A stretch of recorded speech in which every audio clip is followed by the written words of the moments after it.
అనేది ఆయన concept. Good. కానీ ఇవన్నీ రావడానికి ఎంత ఖర్చు అవుతుంది? ఇవన్నిటి తేవడానికి ఎంత ఖర్చు అవుతుంది? ఇక్కడ ఇదన్నీ అసలు ప్రభుత్వ బాధ్యత, ప్రభుత్వానికి సంబంధించిన వ్యవహారమా?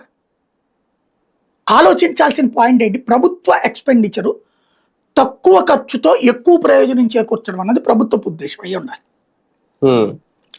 ఆ రూట్లో నుంచి వచ్చేసి ఎంత ఎక్స్పెండిచర్ అయినా పర్లేదు, ప్రజలకు సెంటిమెంట్ ఉంది, దాన్ని మనం వినియోగించాలి అని ఆలోచిస్తున్నాం మనం. గుడ్.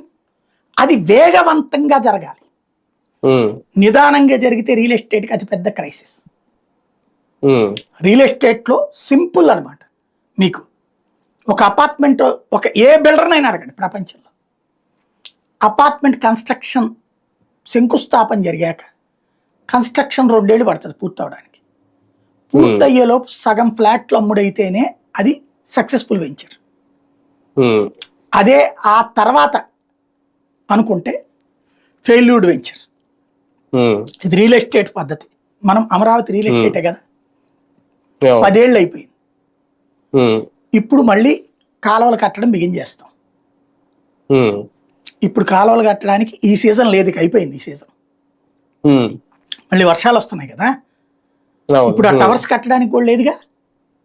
ఐకానిక్ టవర్స్ అవి కట్టడానికి వీళ్ళంత ముందు తవ్వినవన్నీ గోతులే కదా. ఇప్పుడు మళ్ళీ దాన్ని ఏమంటారు, సెప్టెంబర్ అక్టోబర్ దాకా ఏం కట్టలేరు.